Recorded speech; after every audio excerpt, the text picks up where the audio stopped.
cannot see the eyes of the demon. Knock, knock. Bienvenue au podcast Premier Visionnement. Aujourd'hui, nous couvrons un film des créatures, le xénomorphe Got a wonderful defense mechanism. et le prédateur. If it bleeds, we can kill it. Le but de ce podcast est de s'amuser tout en discutant de tous les aspects du film.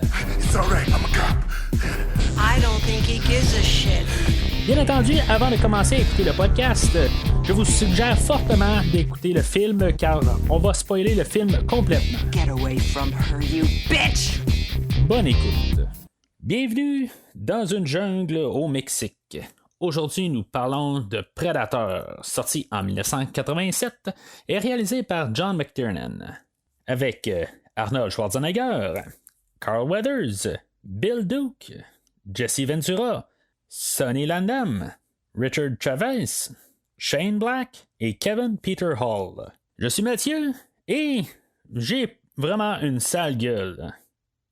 Pour ça que je fais un podcast audio. Alors, bienvenue à la rétrospective des films là, de la franchise Alien et de la franchise Predator.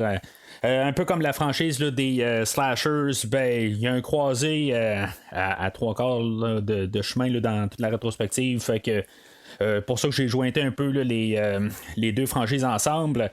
Mais en tout cas, on va en parler un peu plus tard là, dans la rétrospective là, de comment on s'est rendu à ces films-là, parce qu'on est loin d'être rendu là. Aujourd'hui, on est rendu au premier film là, de Predator qui est sorti l'année suivante, suivant le film là, de Aliens ou Alien 2, là, si vous préférez là, mettre ça en termes plus pour comprendre que c'est le deuxième film, quoi. Pour pouvoir voir toute la rétrospective, dans le fond, qu'est-ce qu'on va couvrir dans les plusieurs mois. Rendez-vous sur premiervisionnement.com où vous allez pouvoir voir tous les épisodes de cette rétrospective-là, ce qu'on a commencé là, déjà avec le premier épisode de Alien de 1979. Puis on a fait Aliens la dernière fois. Puis là, ben, c'est ça, on commence la série Predator, puis après ça, ben, on va refaire Predator 2, puis après ça, on va revenir avec Alien, tout ça. En tout cas, rendez-vous sur premiervisionnement.com, vous allez voir tous les films là, qui vont être couverts là, dans cette rétrospective-là. Puis en même temps, ben, sur premiervisionnement.com, bien sûr, vous allez pouvoir voir toutes les autres rétrospectives que j'ai couvertes au couvert des années, dont d'autres franchises, là, avec notre acteur principal aujourd'hui, la franchise Terminator, où ce que j'ai commencé le podcast il y a un peu plus de 3 ans. Fait que c'est sûr que c'est pas le. Juste être patient avec moi un peu. On s'entend que ça fait 3 ans, c'était la première fois que j'avais pris un micro. Fait que la rétrospective là, de Terminator est disponible sur le site de premiervisionnement.com. En même temps, ben, il y a aussi d'autres franchises comme tout l'univers là, des films de DC en live action, où ce qu'on peut retrouver Arnold Schwarzenegger encore dans le film de Batman et Robin de 1997-98, je me rappelle plus bien, mais tout dans cette rétrospective-là, où ce que vous pouvez retrouver notre cher Arnold, ou d'autres franchises aussi, là, comme les Halloween, qu'on va couvrir là, le dernier film là, dans quelques semaines, que j'ai vraiment hâte là, d'arriver à ce film-là. Comme qu'il y a le film là, de James Bond aussi qui va sortir là, dans quelques semaines. Voire quelques jours où on va enfin parler là, du film qui a été reporté là, éternellement là, Mourir peut attendre plutôt. Mais c'est ça, c'est toutes des choses que vous pouvez trouver là, sur premiervisionnement.com. En même temps, ben juste dernière petite chose, où est-ce que vous avez vu le podcast aujourd'hui, ben je vous demanderais si vous pouvez partager ou au moins liker l'épisode, puis en le partageant, ben, il y a des gens que peut-être que pourraient être intéressés à écouter le podcast. Ça peut aider beaucoup là, à la communauté du podcast, puis que le podcast grandit. Et en plus, là, ben, gênez-vous pas de commenter sur l'épisode d'aujourd'hui. Alors, le film d'aujourd'hui, comme idée, on avait la montée là, de la franchise, là, mettons, des Rambo, puis des gros bras là, au travers là, des années 80. Le concept était, au début, le réalisateur a dit Rocky versus le xénomorphe. Comme ça, c'est comme idée de base là. Je sais pas si c'est Rocky ou Rambo qui voulait dire, c'est peut-être mêlé entre les deux. On va voir à peu près les deux dans le fond. fond, là, comme principe d'idée, là, au début du film, on va avoir une version Rambo contre un extraterrestre, puis finalement, ça va virer là, de homme à homme à la fin du film. Je sais pas si c'était exactement ça, là, mais c'est juste pour peut-être mettre ça en termes, là, mais ça, c'était juste l'idée de base du film. Puis bien sûr, ça a été développé là, au courant du temps. Puis aussi le côté en parallèle, on a Arnold Schwarzenegger qui s'en venait de plus en plus là, une grande vedette. Il avait fait là, la série des Conan. Aussi, bien sûr, Terminator. Il avait fait quelques autres petits films là, entre-temps, là, comme Commando, puis Le Contrat. Puis dans le fond, on est rendu là dans sa carrière. Je veux dire, c'est quand même des films assez solides de Predator et de Conan qui l'ont quand même mis là, sur la carrière là, d'acteur puis d'acteurs rentables. Anecdote de même, juste une anecdote francophone mal traduite, si on veut. On a justement le film Le Contrat qu'il a fait juste avant là, pour Arnold. Mais comme en jouant avec les mots, tout ça, on a un jeu sur Nintendo qui s'appelait Contrat. Puis je veux dire, quand j'étais jeune, j'étais là avec un de mes cousins où on regardait la pochette, puis on se dit c'est-tu Arnold Schwarzenegger qui est sur la pochette avec, mettons, Sylvester Stallone qui sont en train là, de se battre contre des bébites, tout ça. Ça tombe que dans le fond, on a pris Arnold Schwarzenegger pour faire la photo de base là, sur la pochette Contra. Mais en même temps, Contra, c'est la version française de Raw Deal. C'est le Contra, mais c'est la même affaire. Fait que dans le fond, on fusionnait tout ça ensemble. Puis c'est juste comme quasiment de la coïncidence qu'on a les mêmes mots, puis avec Arnold aussi dans pour le jeu là, de Contra. Mais je voulais juste quand même en parler de même. Mais c'est ça, la pochette de jeu-là était faite de deux Arnold, dans le fond, qu'est-ce que des photos là, de prise du film là, en tant que tel, puis qu'on a juste collé, puis on a juste changé le visage de Arnold, puis on a mis un blond comme tête au lieu de garder la tête Arnold. Mais c'est une photo là, du Predator qui est sur cette pochette là du jeu là, je pense qu'il était même à l'arcade juste avant, mais du coup c'est des choses qui étaient très courantes dans les mêmes années. On avait Metal Gear, qu'il y avait une photo là, de Kyle Reese dans Terminator qui était sur le couvert aussi là, de ce jeu là. Là je prends le temps là, pour parler là, de Predator. Chose intéressante aussi à parler avant de commencer à parler du film, c'est qu'on devait avoir un jeune Jean-Claude Van Damme qui devait être le prédateur. Lui, dans le fond, là, il avait fait juste un film là, que j'ai pas vu, là, No Retreat, No Surrender, qui est comme genre son premier film. Ça, c'est avant qu'il fasse Bloodsport. Puis, c'est ça, il avait auditionné là, pour faire le rôle du prédateur, pensant qu'il n'y allait pas besoin d'avoir beaucoup là, d'équipements sur lui, puis qu'il allait pouvoir faire plusieurs manœuvres. Puis c'est pour ça que dans le fond on l'avait embauché. Sauf qu'une fois rendu sur le plateau, on a commencé à y mettre plein d'équipements sur lui. Puis là, il y avait vraiment de la misère à respirer, il se sentait trop pogné. Puis finalement, ça a amené là, qu'il a dû quitter le plateau. Est-ce qu'il était vraiment directement viré ou si mettons est-ce qu'on a comme exagéré là, sa position, puis on l'a mis dehors. Dans le fond, je veux pas vraiment parler pour un bord ou pour l'autre exactement. Là, Jean-Claude Van Damme, mais il était peut-être trop un petit peu demandant là, pour sa tenue d'acteur autant. Mais en tout cas, c'est toutes des affaires de même que je veux dire, j'embarque pas plus d'un bord que l'autre. Si mettons les producteurs ou ceux-là qui faisaient les costumes en demandaient trop aux acteurs, puis que je veux dire, c'était complètement ridicule. Je prends pas pour aucun bord là, en tant que tel. C'est tout le temps là, des points de vue de chaque bord. Puis en bout de ligne, on n'est pas allé de l'avant là, avec Jean-Claude Van Damme là, par la suite. On va l'avoir remplacé là, par Kevin Peter Hall, là, qui est genre 7 pieds 3, là, quelque chose de même. Je sais pas si ça valait la peine là, de vraiment là, d'avoir un acteur si grand que ça. Là. Ça, c'est en tout cas, on va en parler là, dans le scénario, mais 7 pieds 3, je sais que Jean-Claude Van Damme est loin de 7 pieds. Là. Mais je vous dis, c'est comme grandeur, en bout de ligne, ça paraît pas. Le gars il est tout le temps dans les arbres, puis il est tout le temps quasiment filmé tout seul. Il y a une ou deux fois qu'on a Arnold et le prédateur dans le même plan, mais c'est vraiment à la fin du film, puis pourtant, on aurait pu même placer ça là, d'un point de vue des angles d'optique, puis placer le prédateur qui a de l'air plus grand ou n'importe quoi. Si je vous dis, c'est des choses qui auraient pu être arrangées par la suite. On n'avait peut-être pas nécessairement besoin de quelqu'un de 7 pieds 3. Mais c'est ça qu'on avec où ce qu'on a remplacé Jean-Claude Van Damme, c'est ça. On a trouvé quelqu'un là, plus imposant que Jean-Claude Van Damme. Dans le fond, c'est un petit peu quasiment à l'inverse de ce qu'on a fait avec le Xénomorphe, où ce qu'on avait un acteur de 7 pieds dans le premier film, puis dans le deuxième film, on l'a remplacé par plusieurs acteurs de genre 6 pieds. Puis c'est ça, justement, on avait joué avec des illusions d'optique pour mettre les xénomorphes, là, mais en tout cas.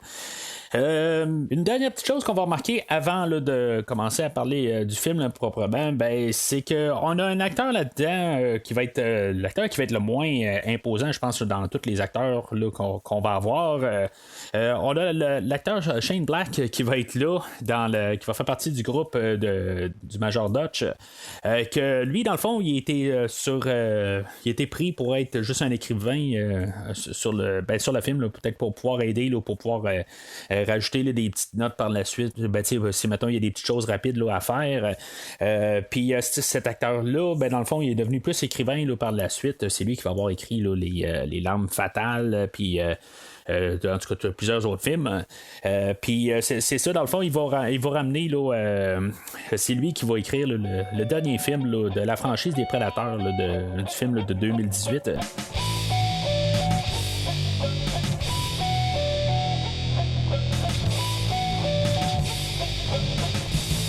Alors, le principe du film, là, comme j'ai dit, là, c'est un peu de faire là, Rocky là, versus l'extraterrestre ou l'alien, ou en tout cas, c'est juste un peu comme principe.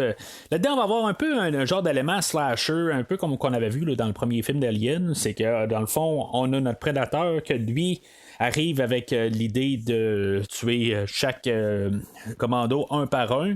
Je sais pas si c'était volontaire là, de faire ça là, dans le même principe là, qu'on avait fait ça là, dans Alien là, de 1979. Mais je trouve que ça fait pas mal vraiment similaire. Là, c'est sûr qu'en plus, là, je les mets comme les deux là, dans la même rétrospective. Fait que j'ai comme une comparaison directe. Les deux sont franchises appartiennent là, à la même maison de distribution, là, la 20th Century Fox. Fait que c'est des choses là, qui se promènent en dedans là, dans dans les bureaux, tout ça, c'est des choses qu'ils peuvent voir puis comme s'inspirer là, à l'intérieur de la même bâtisse en guillemets. Mais bien sûr, ce qu'on va essayer vraiment de plus de montrer, c'est comme genre le chasseur devient le chassé dans le film. Là, ça va être c'est comme l'être humain là, qui va chasser du gibier ou n'importe quoi là, dans le fond là, pour pouvoir manger ou pour juste le sport, c'est va être un peu là, la situation inverse. C'est un extraterrestre qui arrive sur la Terre. On nous en dit pas beaucoup sur l'extraterrestre en question. On sait juste que dans le fond, il va juste les chasser, puis il va se rapporter là, des trophées. Puis, dans le fond, on le voit pas en train de manger des humains, mais dans le fond, c'est juste son sport. Puis, on n'apprend vraiment pas beaucoup. On sait que dans les saisons chaudes, ils viennent attaquer ou ils viennent plus faire leur sport préféré. Mais c'est tout ce qu'on sait là, de cet extraterrestre-là. On se laisse juste des portes ouvertes là, pour les suites. Encore peut-être un peu un parallèle avec le film là, de Alien de 1979, où ce qu'on connaît pas vraiment un peu pourquoi que le xénomorphe existe. Fait que c'est tous des parallèles là, qu'on peut faire avec les deux franchises. Puis, je veux dire, on s'en rend pas compte là, quand on regarde les deux films séparés, mais quand on les met là, dans la même rétrospective, surtout que ça vient de la même compagnie de distribution, on peut voir juste des choses que je pense qu'ils ont vraiment pris là, de Alien de 1979.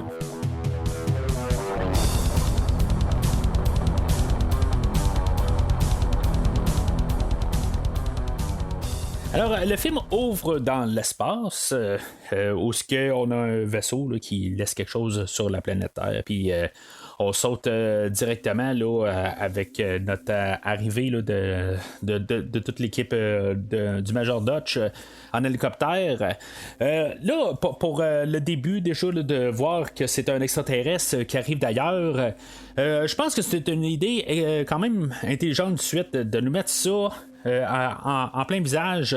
On sait tout de suite de où ce que les autres viennent, puis par la suite, on voit exactement où ce que nos autres personnages vont arriver, les autres qui arrivent de l'armée, puis l'autre, on sait pas de où ce qui arrive, mais déjà là, il arrive de l'espace. Il y en a probablement d'autres, parce que dans le fond, c'est juste un vaisseau qui a été laissé. C'est juste un vaisseau qui a été laissé dans un autre vaisseau, fait qu'il y a probablement un vaisseau mère à quelque part. Mais juste par principe, on n'est pas en train de déjà se demander, si mettons on n'aurait pas eu là, ce 5 secondes-là au début du film, on aurait directement ouvert avec l'hélico qui arrive là, pour nous présenter là, rapidement là, tous nos 7 soldats.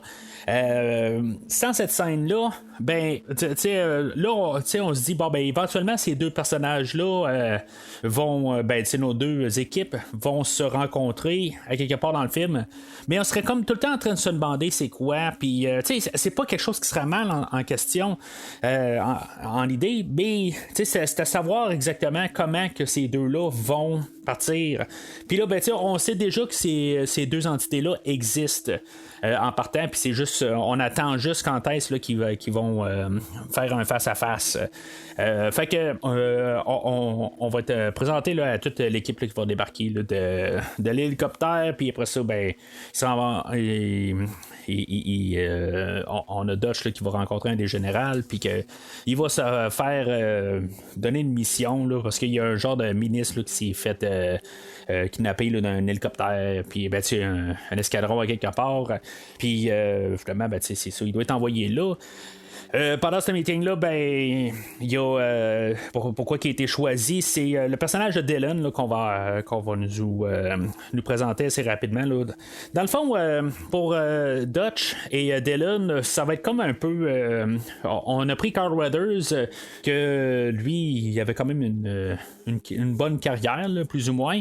Il avait été là, dans la plupart là, des Rocky. Je pense que c'est tous les Rocky là, à ce jour-là. Dans le fond, le personnage est décédé genre dans Rocky 4, puis Rocky 4 là, est sorti là, genre 2 ans avant ce film-là, mais il avait été là, dans toute cette franchise-là. Puis, tu sais, dans le fond, il y avait beaucoup de films là, à son actif, contrairement à Arnold, que lui, oui, il y avait eu des gros films, mais en tant que tel, comme acteur, Arnold sera jamais le grand des acteurs, ça, on s'entend là-dessus. Mais sauf que d'avoir un acteur qui connaît pas mal la business, puis qu'il est capable au moins de, tu sais, qu'il y a plus là, de films là, dans son CV, ça fait que ça va aider beaucoup Arnold à juste un peu là, monter ses qualités d'acteur. Fait que c'est pour ça qu'on a choisi Carl Weathers. C'est sur une question de budget aussi. Le réalisateur est très clair là-dessus aussi. Ils sont allés puis ont dit regarde, on veut quelqu'un qui est un professionnel, mais c'est sûr que on a un budget à mettre dessus.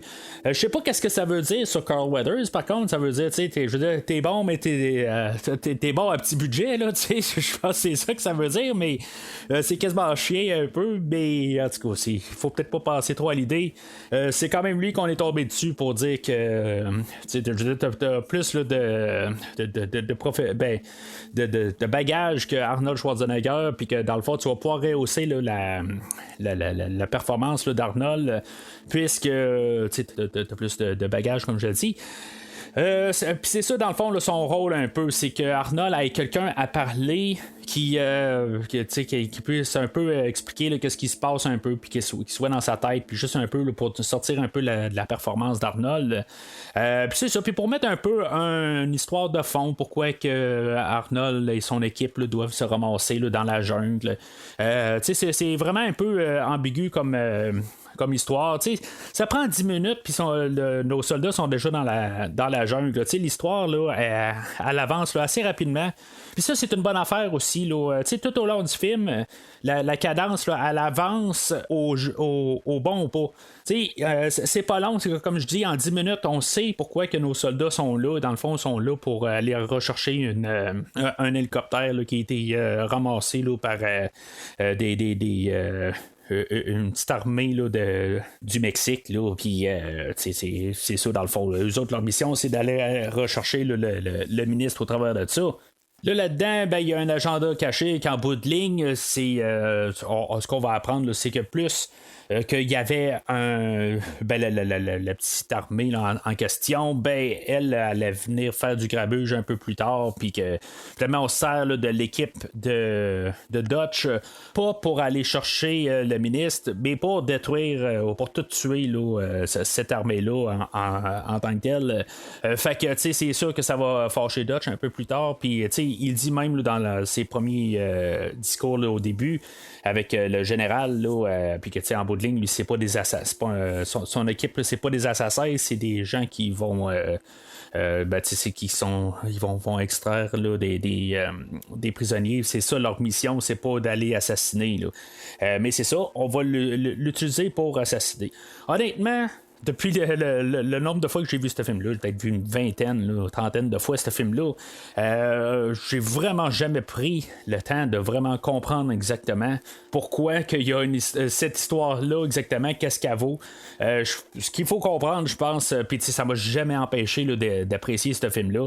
Le bout là-dedans, c'est que Carl Weathers, lui, en bout de ligne, c'est ça, il a utilisé Dutch et son équipe pour faire des assassinats, mais en même temps, il y a comme une motivation quelque part que si mettons il a su que ce groupe-là était pour venir faire du terrorisme, quelque chose de même, il a fait sa job, si tu mal guidé ou pas, c'est sûr que d'avoir utilisé Arnold pour faire ça pour son équipe, c'est peut-être pas correct là, de pas être apporté là, dans la bonne manière là, c'est comme c'était pas la mission qu'il a donnée, mais c'est ça, je veux dire, ça a toujours été superflu pour moi, puis honnêtement, je pense que c'est la première fois pour le podcast que j'ai vraiment pris le temps là, d'essayer de comprendre exactement pourquoi qu'il y a un conflit entre les deux personnages, puis de le comprendre, parce que je veux dire, ça l'amène à rien en bout de ligne, c'est pas important. La raison en bout de ligne, c'est juste pour apporter un peu nos personnages, puis qu'il y ait juste un petit peu là, de conflit entre les personnages. Mais ce qu'il faut comprendre, c'est que quand même, nos personnages, là, c'est ça, ils se connaissent là, d'avant, tout ça. C'est comme pour voir qu'il y a comme un historique entre les personnages, puis il y a des choses pour essayer de mettre de la trois-dimensionnalité avec les personnages. Puis ça se complète aussi avec la scène là, où on les voit tous dans l'hélicoptère, puis qu'on a le Little Richard là, à la radio là, qui chante Long Tongue Sally. Puis c'est ça, où ce qu'on va voir tous nos personnages là, de Blaine, de Hawkins, de Billy, de Mac, de Poncho. Puis c'est ça, juste pour un peu là, les connaître grosso modo, que ils ont l'air à se connaître. Ils sont quand même une équipe. Quelque part, on va comprendre aussi que Mac et Blaine sont comme une petite équipe là-dedans aussi, là, que eux autres ils ont des missions à part, là, mais qu'il y a quand même une unité là-dedans. Même que d'un côté, ils se foutent un peu là, de Dylan, où il y a Blaine là, qui va un peu cracher dessus. Mais c'est juste un peu pour un peu se donner des barrières. Mais c'est comme j'ai dit, là, c'est vraiment pour tout unifier là, l'équipe, puis qu'on sache un peu, grosso modo, là, c'est qui chaque personnage. En même temps, c'est sûr que chaque personnage a comme une fonction, une fonction militaire. Il y en a pour la radio, il y en a pour l'infiltration. On a Billy là-dedans, que lui, c'est plus le tracker, c'est lui là, qui est là pour comprendre un peu les pistes, tout ça. Mais c'est toutes des affaires de même. On va comprendre assez rapide là, qu'on a Blaine qui est là pour faire le ménage, là, qui va sortir son gros canon, là, qu'on revoit là, genre dans Terminator 2, puis dans pas mal tous les jeux vidéo là, de tir en bout de ligne, là, tous les first-person shooters qu'on a eu là, par la suite. C'est à peu près impossible là, pour un être humain là, de tenir ce genre de canon-là parce que c'est genre trop puissant. Là. Mais sauf que ça a vraiment là, de la gueule en tant que telle. Là. Si moi j'ai une mauvaise gueule, ou une gueule sale, peu importe, ça a vraiment là, de la gueule comme canon. Là. Fait que notre équipe va trouver un hélicoptère qui était l'hélicoptère dans le fond là, qui a été ramassé là, par les guerrillos qui les appellent là, c'est les soldats mexicains puis finalement ils vont retrouver là, les passagers là, qui ont été dépucelés, mais c'est pas toute l'équipe en bout de ligne là, on peut comprendre qu'il y en a qui ont été probablement là, kidnappés. Ça, je suis pas trop sûr de ça dans le fond, parce qu'il va y avoir quand ils vont trouver comme le petit village là, où il y a des prisonniers, ben est-ce qu'ils viennent de l'hélicoptère ou c'est juste comme des villageois là, qui sont kidnappés? Là-dedans, on va utiliser, là, on va créer un personnage là, qu'on verra pas à l'écran là, qui s'appelle Jim Hopper.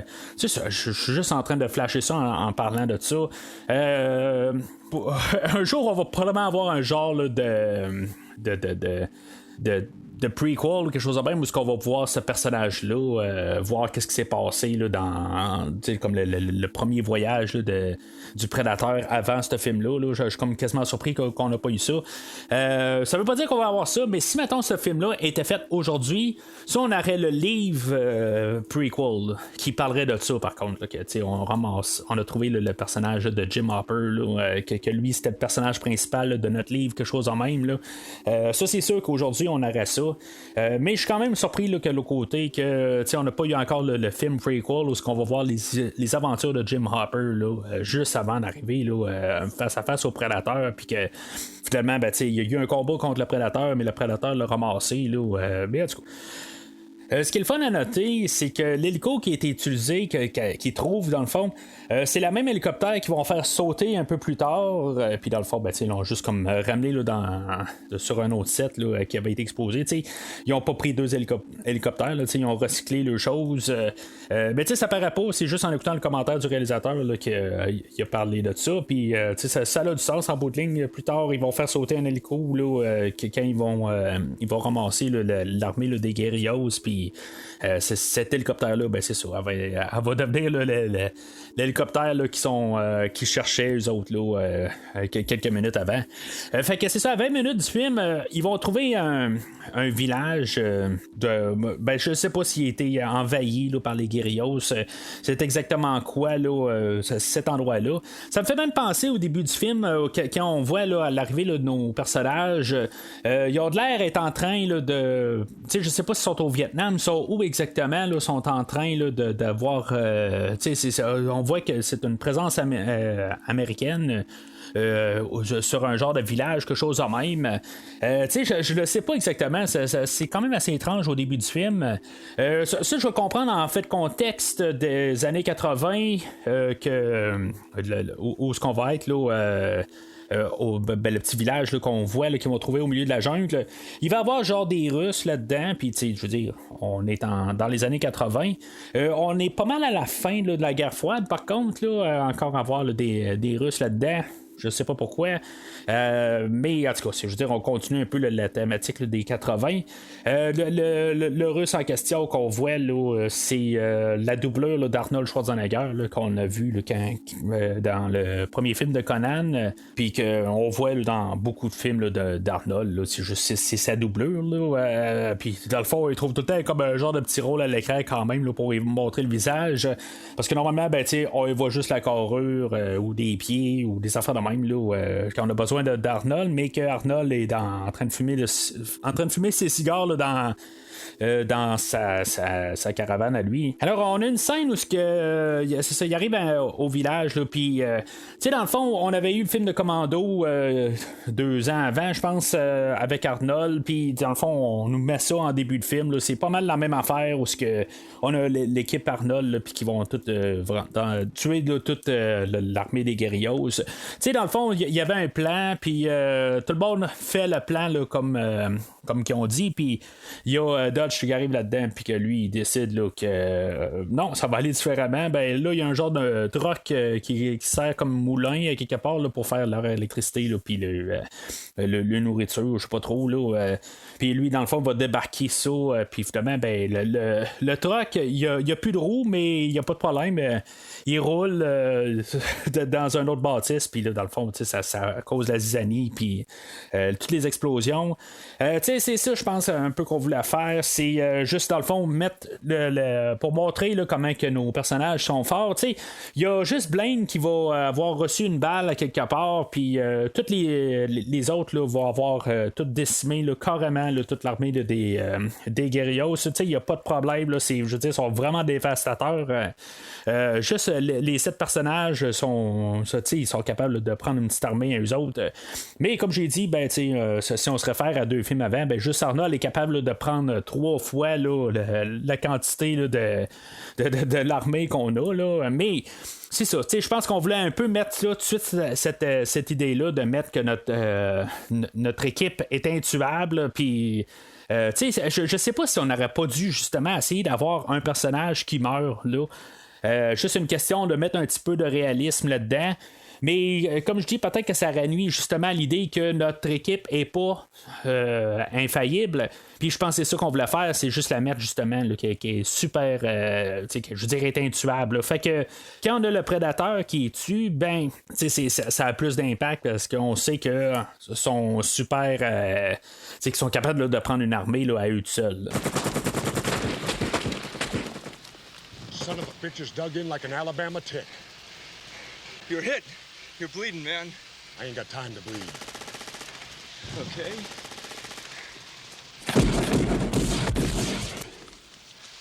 You got time to duck?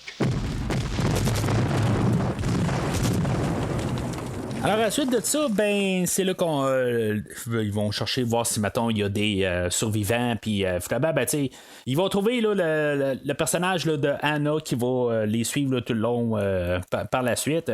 Ils vont la considérer là, comme une prisonnière. En bout de ligne, tu sais, elle était prisonnière là, de les guerrillos, là, mais il va la reprendre dans le fond là, pour la questionner, exactement là pourquoi ou étais-tu avec eux autres, c'est pas tout à fait clair.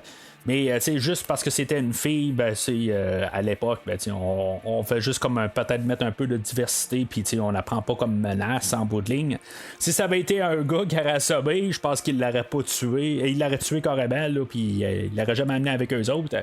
C'est juste pour montrer un peu l'aspect de juste psychologique, puis qu'on essaye là, de juste mettre à l'écran qu'est-ce qui vend un peu, mais mettre de la logique en bout de ligne, juste parce que c'est une femme, c'est pas une menace, puis on va juste l'attacher, puis on va la ramener comme prisonnière, tu sais. Là-dedans, on va avoir la fois où Arnold va se rendre compte là, que finalement, ben, il a été dupé là, pour la mission. Puis ils vont parler là, de Expendables, genre de discours qu'on avait eu là, dans le film de Rambo 2 là, 2 ans avant, que lui était Expendable ou pas. En tout cas, vous me voyez venir là, dans le fond là, avec la série de films là, qui est sortie là, dans les 2010. Arnold et Schwarzenegger font partie là, de cette franchise-là. Peut-être un jour, je vais en parler là, de cette franchise-là. Il parle de faire un 4e film. Ça serait peut-être le fun de revisiter là, ces films-là. Juste pour jouer un peu toutes ces bouts-là manquants là, avec la franchise là, d'aujourd'hui, là, en parlant d'Arnold, que j'aime bien parler d'Arnold, puis la série des Rambo, puis peut-être tout coller ça ensemble. Là. Alors, pendant ce temps-là, ben, on a vu le prédateur, là, dans le fond, sa vision, là, genre une fois là, avant ça. On sait déjà là, que le prédateur existe là, à cause de la petite scène au début du film. Là, on voit qu'il y a une vision bleue, puis dans le fond, lui, il détecte la chaleur. Mais je veux dire, ça va pas mal pour se promener dans les arbres, on s'entend. Si tu vois juste la chaleur, puis tu te promènes dans les arbres, puis tu vois rien, tu vois juste comme des petits ombres noires. Il y a des fois là, qui doivent trébucher à quelque part. On voit pas ces scènes-là en bout de ligne, là, mais en tout cas, je me dis ça là, parce que moi, je comprends rien là, dans ce qu'il voit, à part juste quand on voit là, la chaleur. Là. C'est un genre de rayon X là, qu'il voit. Là. Mais je me dis, à bout de ligne, il voit rien d'autre. Fait que, comment qu'il peut être autant agile? Peut-être pour ça que quelque part, vers la fin, on voit que il est comme toujours à 4 pattes là, en train de se promener. Puis, en tout cas, il voit pas grand chose rendu là. Je pense qu'il n'y a pas le choix là, de un peu sentir où est-ce qu'il s'en va. Mais pour sauter là, d'un arbre en arbre, ça doit pas être très très pratique. Mais il faut quand même avouer que c'est cool pareil, là, comme vision. Mais puis en même temps, on joue avec les choses optiques, là, comme je disais. Là, mais en tout cas. Fait que, on a Billy que lui, il ressent le prédateur se promener. Là, je l'appelle le prédateur parce qu'on n'a pas d'autres noms techniques. Là. Je suis certain là, que genre dans le prochain film de prédateur, quelque chose de même, là, qu'on va réussir à trouver genre un nom de cette espèce-là. À moins que c'est dit à quelque part là, dans le dernier film. Là, le dernier film, là, le film de 2018, je l'ai vu au cinéma, puis c'est tout. Là, je me le suis procuré là, en Blu-ray, puis évidemment, je l'ai jamais écouté. Je me suis dit, un jour, je vais probablement parler de Predator au podcast, comme aujourd'hui. Et je vais pouvoir en parler en long et en large. Ce qui m'amène un peu à l'idée aussi que, en disant ça, au début, j'avais peut-être pensé de justement faire la franchise Predator. Finalement, je suis allé faire la franchise de Halloween là, par la suite, mais j'ai vraiment passé proche là, de faire le Predator en amenant là, au film là, de 2018. Mais c'est ça, finalement, je pense que j'ai fait là, la bonne chose à l'époque. Parler là, de Halloween, puis aujourd'hui, justement, on s'en va là, vers un nouveau film d'Halloween. Mais en tout cas, je fais juste dire ça là, dans la lignée de même. Mais c'est ça. Fait que il y a Billy là, que c'est ça, il ressent là, que le prédateur se promène. Est-ce qu'il voit l'ombre un peu? Le prédateur, il y a des fois qu'on le voit, puis il y a comme les yeux qui illuminent. Quelque chose qu'on ne revoit pas là, quand il est quand il n'est pas occulté. Là. Mais je sais pas qu'est-ce que Billy lui là-dedans. Qu'est-ce qu'il voit exactement? Est-ce qu'il a vu comme l'ombre passer? Est-ce qu'il entend un son? C'est quoi? Il fait juste ressentir une présence ou quelque chose de même? C'est pas tout à fait clair. Lui, l'acteur qui fait Billy, Sonny Landham, lui, dans le fond, là, on avait engagé des gardes du corps, pas pour lui, mais contre au cas où qu'il y ait des problèmes avec les autres sur le plateau. C'est un acteur là, qui avait un peu là, de problèmes là, de sociologie, quelque chose de même, peut-être. Juste pour être sûr là, qu'il n'y ait pas de problème avec n'importe qui, c'est ça. On avait engagé un garde du corps là, pour comme protéger les autres. Ça fait un peu penser là, à la première scène là, dans Batman Begins, où justement, je sais pas s'il y a eu un genre d'affaire de même là, dans sa vie, là, où il a commencé à se battre avec du monde, puis finalement on l'a retiré, puis il dit hey, on a besoin là, d'avoir de la protection, puis il dit hey, j'ai pas besoin de protection, non, mais c'est contre les autres. Il y a une scène au début de Batman Begins, mais en tout cas, chose à part, cet acteur-là, il avait joué là, dans quelques films là, auparavant. Là. Il jouait là, dans des genres là, de soft porn là, dans les années 70, là, peut-être plus hardcore, je sais pas, là, en bout de ligue, là, je regarderai pas là, cette partie-là de filmographie là, qu'il a fait. Là. Mais il va avoir joué là, dans le film là, de 48 heures avec Eddie Murphy et Nick Nolte. Puis il va avoir joué là, dans quelques autres films. Puis c'est ça, je veux dire, en bout de ligne, là, peut-être qu'il se passait un petit peu plus mieux que le rôle qu'on lui a donné ou pas. Là. En tout cas, je sais pas exactement quoi. Là.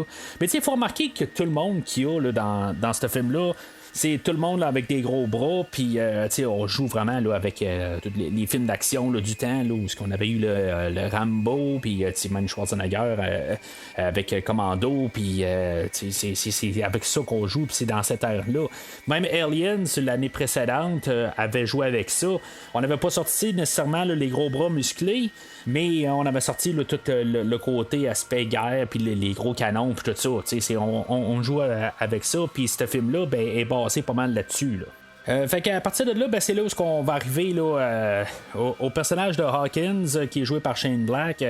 Que dans le fond, on va avoir laissé Anna, elle est sous surveillance là, par Dylan, mais Dylan va avoir demandé à Poncho de la surveiller, puis lui, il ne va pas vraiment la regarder, puis à un moment de distraction, un peu plus tard, ben, elle va réussir à se sauver là, de lui, puis finalement, ça va être Hawkins qui va la rattraper. Hawkins, on ne l'a pas vraiment vu, à part les fois qu'il essaie de dire des blagues à Billy, des genres de jokes plates, là, mais en tout cas. Puis Billy il rit pas, puis finalement il en trouve une drôle, puis le prédateur il fait comme copier sa voix, puis en tout cas il apprend des humains, je pense en même temps là, mais je sais pas s'il veut dire, ben s'il comprend que ça veut dire rendu là, mais on va revenir au rire un peu plus tard. Mais c'est ça, fait que Hawkins se fait tuer. C'est ça, je pense que c'est le personnage le moins important. On l'a à peine vu, là, à part pour les blagues. Puis c'est ça, dans le fond, on va juste retrouver genre des intestins. Puis c'est tout bien dégueulasse, dans le fond. Puis c'est là où on met un peu là, de tension et comme tout pogné. Qu'est-ce qui se passe avec Billy juste avant là, qui dit qu'il y a quelque chose dans le coin, puis on sait pas c'est quoi. Puis. Je veux dire, dans le fond, c'est-tu juste un ours qui se promène alentour? C'est-tu un tigre? Je sais pas trop quoi, là. C'est sûr qu'on l'aurait probablement vu entre-temps, là. Il disparaît pas de même. Mais c'est ça, fait que, tu sais, on s'est déjà débarrassé là, de peut-être là, le personnage comme en guillemets le plus faible, parce qu'en bout de ligne, ben, c'est ça, on l'a pas vu faire grand chose non plus là, à part tirer un peu de mitraillette au travers là, de toute la fusillade un peu plus tôt, mais il est pas important là, dans notre groupe, fait que on commence par ça, puis on va tout le temps escalader rendu là.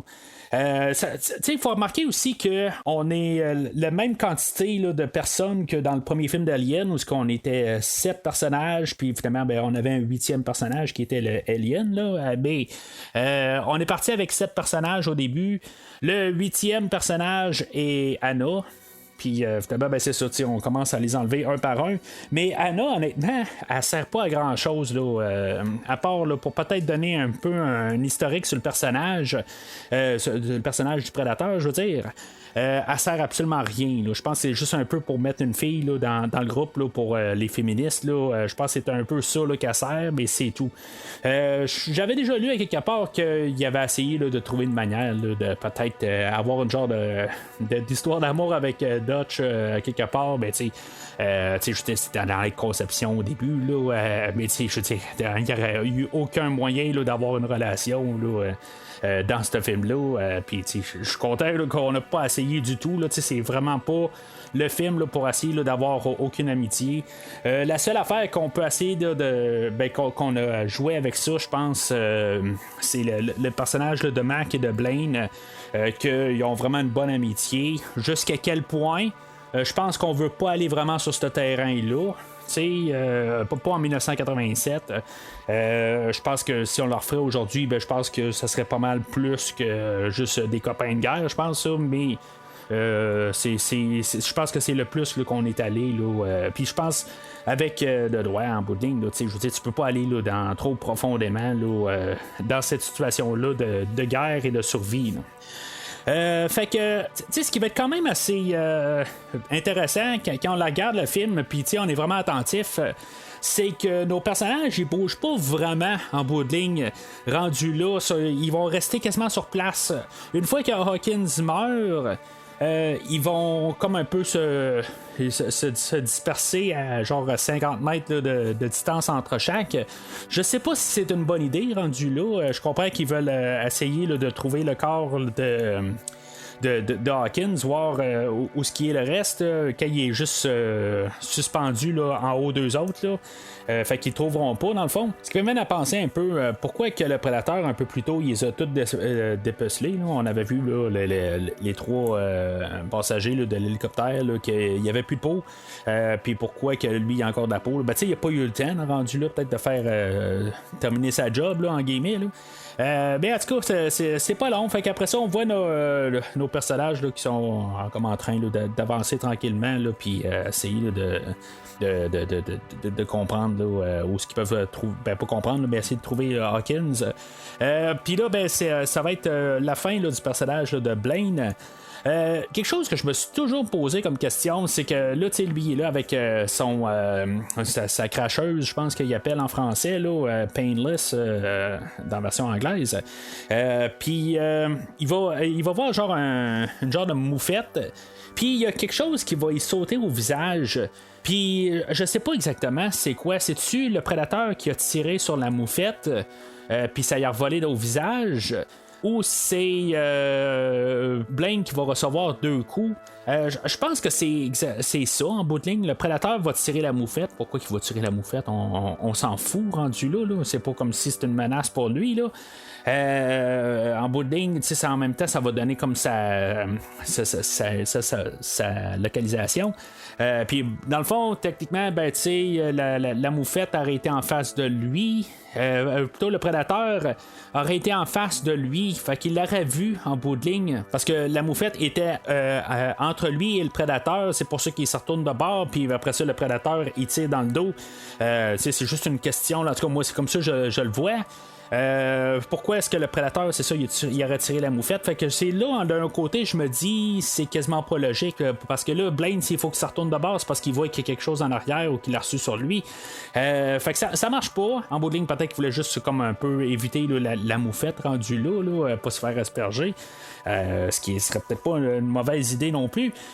Mais c'est ça, fait que je me demande toujours là, pourquoi qu'on n'a pas juste fait exposer là, la moufette rendue là, pas littéralement cette moufette là, je ne voudrais pas qu'on tue un animal là, pour rien, mais juste faire une explosion vite de même, puis qu'on comprenne un peu, ou qu'on n'aurait même pas dû là, la mettre rendue là, puis qu'il y ait juste Blaine qui se fasse tuer là, dans le nulle part.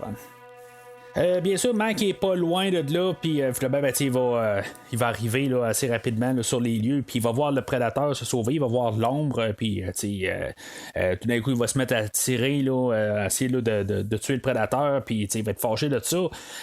Puis là, toutes les autres, dans le fond, vont venir le rejoindre, puis ça va tirer. Dans le fond, ils vont quasiment là, clairer toute la jungle au complet, puis ils vont pouvoir juste marcher là-dedans pour sortir de la jungle. Là. Je veux dire, ils font vraiment là, un gros ménage là, de la partie de jungle là, qui sont en face d'eux autres. Montage de genre 1 minute. Le réalisateur a dit que c'est dans le fond, il était demandé là, de mettre là, en masse là, d'explosions là, dans le film, puis des fusils qui tirent, tout ça. C'est ça qu'il a fait. Dans le fond, c'est ça l'idée de la scène. Dans le fond, c'est juste voir en masse là, de personnes qui tirent. Dans le fond, mais ils tirent absolument rien. On va voir que le prédateur a été blessé parce qu'il va avoir du sang vulcain, là, dans le fond du sang vert. Mais en bout de ligne, je sais pas exactement pourquoi que Anna, elle va comme genre vouloir le toucher, rendu là, je sais pas. Je verrais quelque chose de vert, j'essaierais pas de la toucher. Là, je comprendrais que je voudrais juste regarder c'est quoi, mais rendu là, mettre ma main dessus, je suis pas sûr.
Alors, on va voir un peu une idée là, un peu plus loin là, de voir le prédateur. Dans le fond, on a juste vu sa vision. On a vu qu'il a les yeux, ils peuvent illuminer. Puis là, c'est ça, on sait qu'il a été blessé, fait que là, dans le fond, là, il a sa trousse là, de premiers soins, puis il va juste un peu là, se mettre de la morphine ou quelque chose en même, là, dans le fond, puis il va se soigner là, pour pouvoir continuer. Puis c'est ça, en plan loin, ben on va voir le prédateur, mais juste vraiment un plan éloigné là, dans un arbre. Puis fait qu'on va tomber le soir, puis là, il va y avoir un monologue de Mac, là, comme j'ai dit, là, dans le fond, c'est là où on établit là, leur amitié. Est-ce que c'était plus ou pas, tout ça? En tout cas, je pense que c'est vu comme c'était deux grands chums, mais en tout cas, ça laisse quand même sous-entendre que ça pourrait être plus que ça, mais on veut pas aller dans ce terrain-là. Comme j'ai dit, là, peut-être pas en 1987, là, surtout dans un film de gros bras, tout ça, mais je pense que justement, ça aurait peut-être été une affaire assez intéressante de mettre, là, mais c'est ça, je pense qu'on peut l'interpréter là, du sens qu'on veut. Là. Fait que, Mac, tout bien craqué, il y a un. Ils ont tout installé là, plusieurs plages alentour là, de leur camp. Dans le fond, là, c'est carrément au même endroit que où ce que Blaine s'est fait tuer, rendu là. Ils ont établi leur camp là, puis ils ont mis des pièges alentour. Puis finalement, il y a un cochon sauvage là, qui passe là, au travers là, de leur chantier qu'ils ont fait. Puis finalement, Mac va sauter dessus, puis il va le tuer. Là. On est supposé de penser que c'est peut-être le prédateur qui attaque la nuit. Mais le prédateur, c'est comme si il aurait eu la chance là, de tous les tuer un par un rendu là. Mais Arnold va nous mettre comme idée que c'est pas ça fait pas partie du sport en bout de ligne. Puis c'est pour ça qu'à quelque part faudra pas qu'Anna elle s'arme un peu plus tard. Mais le prédateur, lui, en bout de ligne, la seule affaire qu'il attend, c'est juste que tous nos personnages soient occupés pour prendre le corps de Blaine. C'est la seule affaire là, qui sert là, cette nuit-là pour mettre un peu de tension, mais c'est ça, en bout de ligne, là, si le prédateur aurait voulu, il aurait pu tous les tuer un par un. En plus là, de la noirceur, le fait qu'il est invisible, là, il l'aurait jamais vu, puis il aurait pu tous les tuer.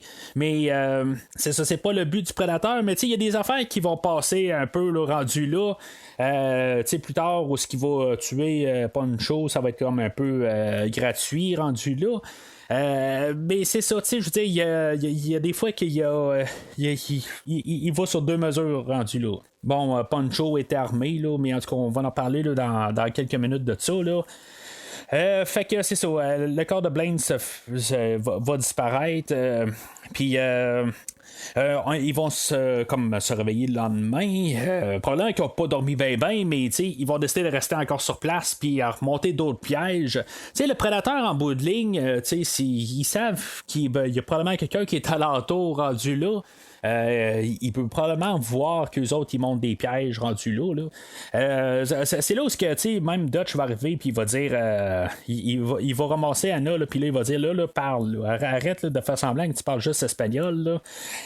Je le sais pas, quelque part rendu là, en bout de ligne, c'est comme, la fille, elle parle juste espagnol, ou je pense que c'est un petit peu pour nous autres rendus là, je veux dire, toujours en parler là, en espagnol ou un langage étranger. Puis là, on parle tout le temps là, interprété là, par soit Dylan ou par Poncho. Puis, c'est une fois qu'ils sont toujours en train là, de nous traduire ça. Quelque part, je pense qu'ils veulent essayer là, d'enlever là, l'interprète. Le réalisateur lui dit qu'en bout de ligne, là, chaque fois qu'il y avait quelqu'un, là, quand il écoute un film, là, il n'y a pas besoin des sous-titres en bout de ligne, là, où il n'est pas rendu là, quand il y a un personnage là, qui parle un autre langage. On n'a pas besoin de ça en bout de ligne, c'est juste là, la manière là, que c'est interprété, puis on le sait tout de suite, le message qui passe. On n'a pas besoin là, des détails. Puis c'est rendu là, quelque part. Ça dépend toujours là, d'un cas ou pas. Là. Des fois, là, c'est vraiment juste qu'on a besoin de cette information-là, mais ça dépend du film en tant que tel. Puis, je veux dire, on n'a pas eu besoin là, jusqu'à ce point-là de choses importantes là, dans qu'est-ce qu'elle dit. Là. Ça a toujours été comme un peu là, dans la manière. Là. On voyait qu'elle avait peur, tout ça, là, quand elle parlait. Puis, c'est ça. Là, rendu là, on a besoin qu'elle parle, fait qu'on a fait parler en anglais là, par la suite. Là, ce qu'on va savoir, c'est qu'ils sont à 12 000 du du point de rencontre, là, parce que l'hélicoptère, elle veut pas traverser les lignes mexicaines, mais s'ils font 12 000 plus loin, ils vont réussir à arriver là, au point d'extraction, qui donne que ça fait à peu près 3-4 heures de marche. C'est genre, en calculant grosso modo, je me dis, est-ce que ça aurait valu la peine qu'ils montent pas les pièges, qu'ils prennent peut-être pas 1 heure à monter les pièges, ou plutôt qu'ils essaient, puis en montant les pièges, que peut-être que le prédateur il voit exactement les pièges qu'il a fait, là, tu sais. Ou qu'il essaye de marcher pendant 4 heures, juste qu'il se voit tout, puis qu'il marche peut-être en groupe, puis à quelque part, il essaie là, de passer les 4 heures. C'est pas si loin que ça quand on pense à ça. Je pense que moi, j'aurais risqué le coup. À quelque part, tu essaies d'avancer, pas laisser là, de personnes seules, à quelque part, juste d'avancer pendant 4 heures. Je pense que tout le monde est capable là, de s'en retenir, d'aller pisser ou quelque chose de même, puis même là, il faut juste se retourner de bord au pire là, pour un peu là, d'intimité, mais je pense pas que c'est s'arrêter. Je pense arrêter techniquement là, la meilleure manière là, d'avancer, parce qu'en plus, comme j'ai dit, la nuit, il aurait pu toutes les tuer. Fait que quelque part, je pense que si maintenant il aurait avancé en groupe, je pense qu'il aurait pu s'en sortir. Mais en tout cas, on n'aurait pas de film par la suite. Fait que dans le fond, là, ils vont rester sur place, puis c'est là où Anna va commencer à dire qu'elle, qui était plus jeune, il y avait à chaque fois qu'il y avait un été chaud, il y avait plusieurs hommes du village qui finalement disparaissaient, puis se faisaient dépuceler, tout ça. Puis ça l'établit que le prédateur, c'est pas la première fois là, qu'il vient sur la planète Terre pour chasser. Est-ce que c'est tout le temps le même? Ça, on ne sait pas, puis on ne le saura probablement jamais. Même si je pense c'est des rumeurs là, qui circulent tout le temps. Une fois que le film, tant que le film n'est pas sorti, puis que c'est pas casé en bout de ligne, on parle là, du 5e film là, dans la franchise, excluant les 2 versus, que ça serait probablement avant le premier film, c'est peut-être pas un prequel, mais une histoire le plus dans genre les 1800 ou quelque chose de même, là, mais ça pourrait être une idée quelque part de juste revenir à ça, là, je le sais pas, mais c'est ça, c'est là où Anna, c'est ça, elle nous parle là, que ça nous donne juste un peu une idée là, que c'est quand un peu un historique là, sur le personnage, sans pouvoir en donner, c'est une théorie rendue là. Puis c'est correct en bout de ligne, je pense qu'on n'a pas besoin de ça, c'est pour ça que les suites sont là. Puis là, c'est ça. Encore une fois, Dutch se tanne un peu là, de rester caché là, dans le buisson. Puis lui, il va s'avancer. Puis il va juste comme regarder dans les buissons en peut-être essayant là, d'attirer, je pense, le prédateur rendu là. Puis finalement, c'est ce que ça va faire rendu. Ça va attirer le prédateur que lui, en bout de ligne, il voit pas les câbles à terre. Puis finalement, il va tomber là, dans un piège. Puis il va être envoyé dans les airs. C'est là où Poncho va se faire blesser dans le fond.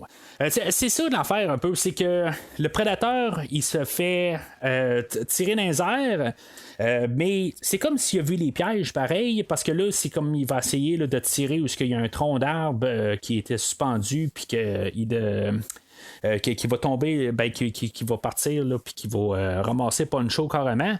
C'est juste que je me dis pourquoi qu'il n'a pas tiré à l'avance, là, juste pour tasser Dutch de là. Il aurait pu juste faire partir le piège pendant que Dutch était là, puis il aurait. Ça aurait tout mis tout.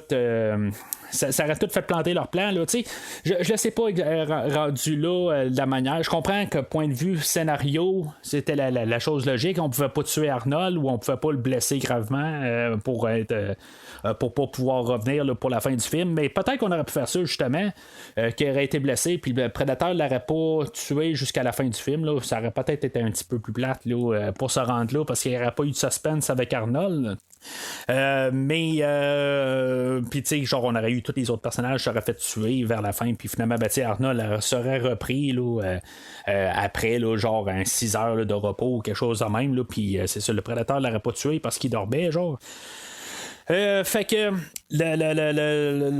suite à cette attaque-là, ben il y a Mac qui va commencer à poursuivre le prédateur, puis finalement Dylan va le suivre pour essayer là, de juste se racheter là, de toute la situation, là, parce que techniquement c'est à cause de lui qu'ils sont là. Puis là, ben c'est ça, tu sais, chose que j'ai jamais remarqué là, par la suite. On a Mac que dans le fond, il est juste en train de s'alléger pour poursuivre le prédateur, puis on s'en rend pas compte là, si on l'écoute la version française. J'ai vu ce film-là probablement plus en français qu'en anglais, puis c'est pour ça je pense que j'ai jamais vraiment rendu compte là, de ce qu'il dit en anglais. La tune Long Tongue Sally qu'on entendait au début, ben il est en train de la chanter, mais juste en disant les paroles. Tu sais, c'est comme un rappel au début du film. Je veux dire, je l'ai comme trouvé drôle, vraiment là, en train de réécouter le film. Là, je me suis dit, tu sais, c'est un drôle de rappel de juste ramener Long Tongue Sally là, de Little Richard un peu plus tôt dans le film. Juste vite de même, je sais que je dis souvent là, que j'écoute tout le temps les films en anglais, puis je veux dire, c'est rare que je les écoute en français.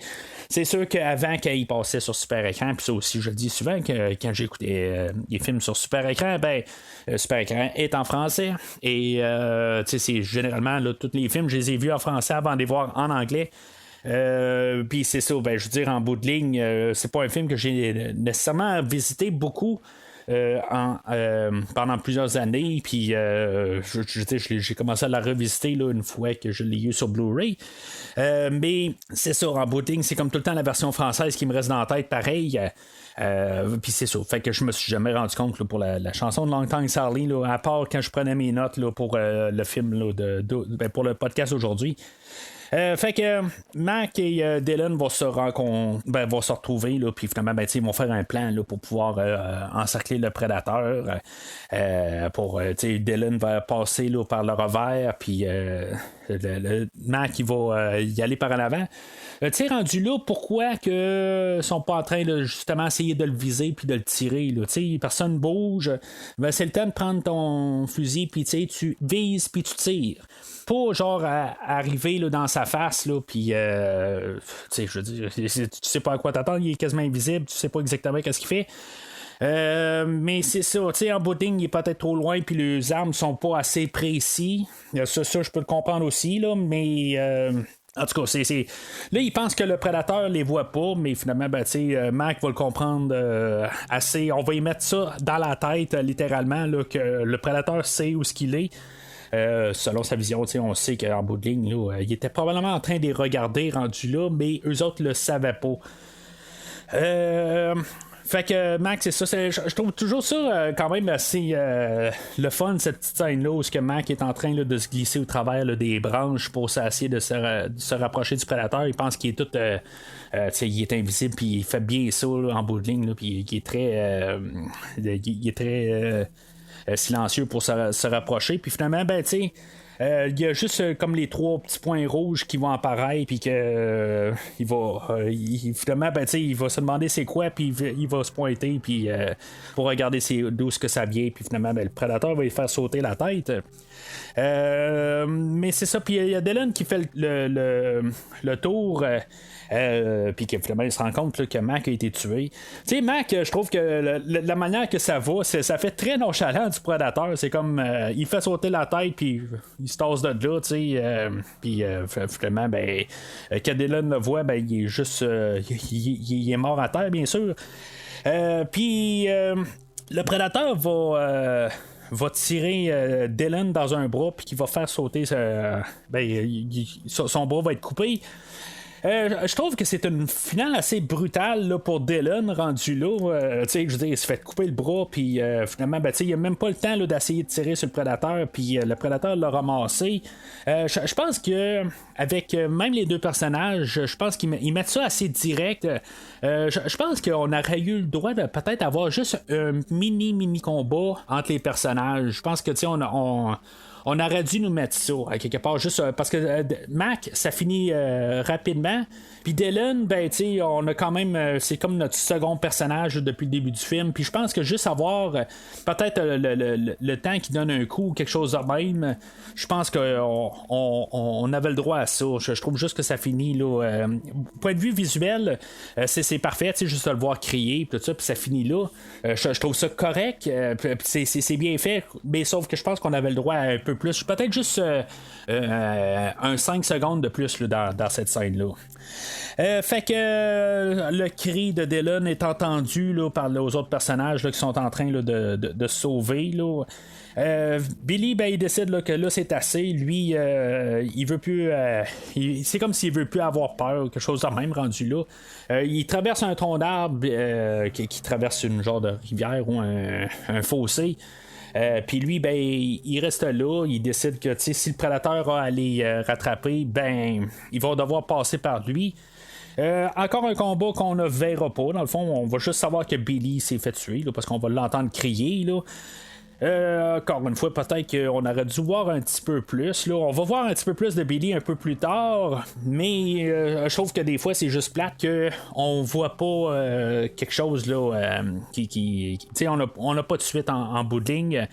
C'est pas mal, mais je trouve que c'est pour ça que je dis que sur Billy, c'est pas trop grave. Je pense que juste sur Dylan, on aurait dû avoir juste peut-être juste le temps que Dylan donne juste au moins un coup de poing ou quelque chose de même ou un coup de fusil là, au visage du prédateur.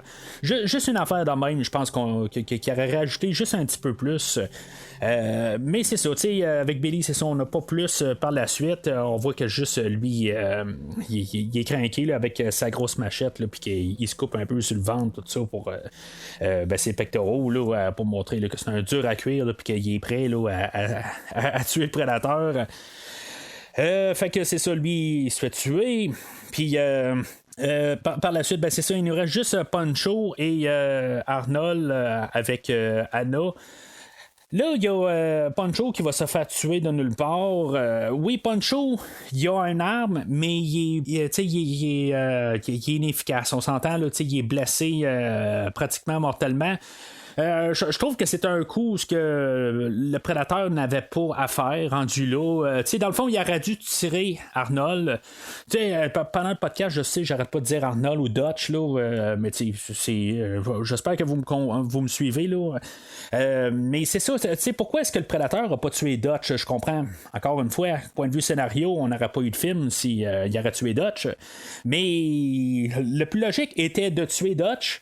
Puis de laisser un peu nos deux autres personnages au pire Anna se sauver, puis Poncho que lui il doit juste traîner la patte, puis jusqu'à temps qu'il se réussisse un peu à reprendre le dessus là, de ses blessures ou quelque chose de même, pour finalement faire un dernier face à face avec le prédateur, quelque chose de même, pour que le prédateur y ait un peu de sport. C'est comme là il l'a tué juste quasiment par merci là. C'est juste qu'il a dit ben garde là, pauvre gars, je vais le finir là. C'est peut-être ça un peu là, la mentalité en arrière de ça. Bien sûr, c'est là où on va avoir la fameuse ligne de Arnold là, de se rendre à l'hélicoptère. Puis ça va être la dernière fois qu'on va voir Anna. Elle va se sauver là, directement. Là, on la reverra plus là, jusqu'à la dernière, vraiment la dernière seconde du film.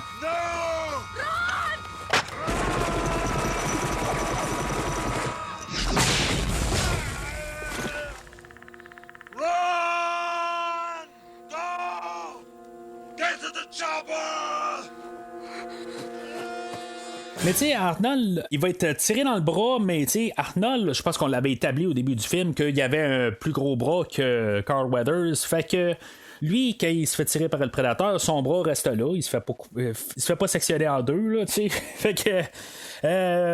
Bien sûr, il perd son arme à partir de là. Ou c'est peut-être ça qui s'est fait tirer, puis c'est pas très très visible, là, rendu là.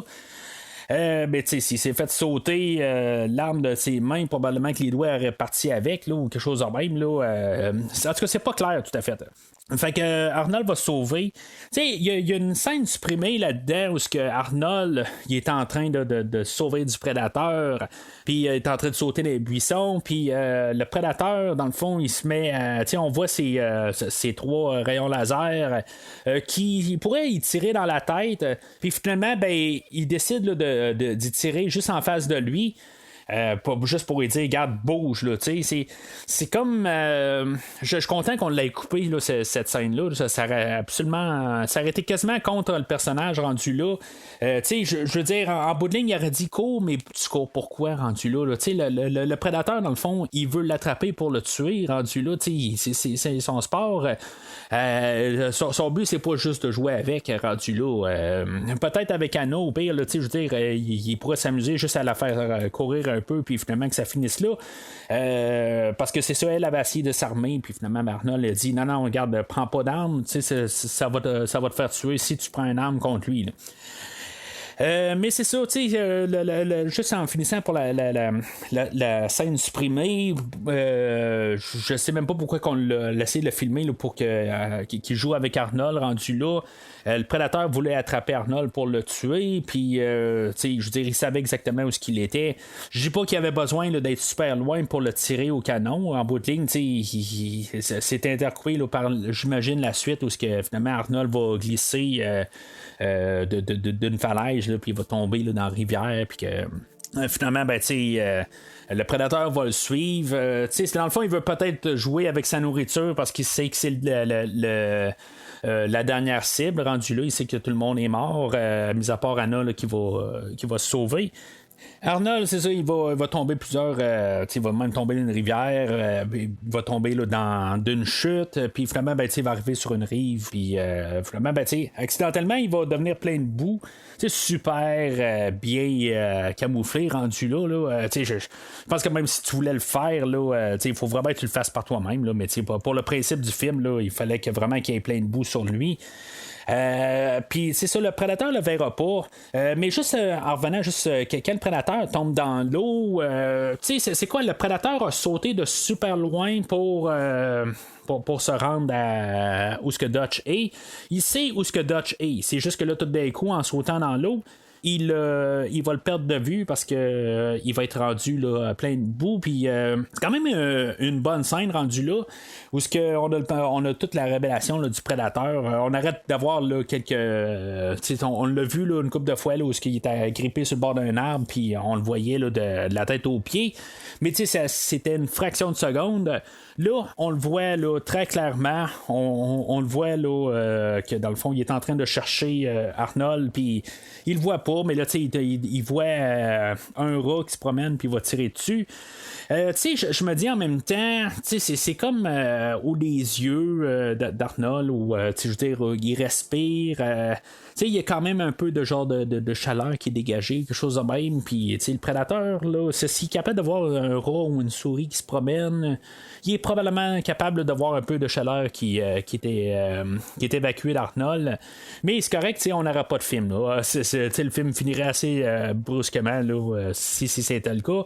Puis il fallait trouver une manière de, je pense, renverser l'idée que le prédateur, lui, a son camouflage tout le long du film. Puis là, ben, c'est Arnold qui a le camouflage. C'est juste un peu pour inverser, puis voir comment aussi le prédateur réagit à ça. Puis, après ça, niveler le sol, puis que les deux soient un peu là, sur le même terrain. Fait que le prédateur va se sauver de là, puis que finalement, ben, on va avoir encore un autre montage là, de pièges. Puis Arnold va se rééquiper, il va se créer un arc, puis il va se créer une lance. Puis en tout cas, fait qu'il va se préparer là, à faire un face-à-face ultime avec le prédateur. Bien sûr, il va tout se remettre plein de boue sur lui. Est-ce qu'il aurait pu utiliser ça pour se sauver puis finir ça? Rendu là, je veux dire, juste marcher vers l'hélico rendu là, il y a peut-être 3 heures et demie à faire, puis juste tu te gardes plein de boue sur toi, puis tu te sauves carrément. Ça aurait été une option. Je pense pas que le personnage en tant que tel, rendu là, il a perdu toute son équipe. Fait que quelque part aussi, je pense que s'il y a un avantage pour tuer cette créature-là, je pense que quelque part, il sent qu'il doit comme venger ses compatriotes.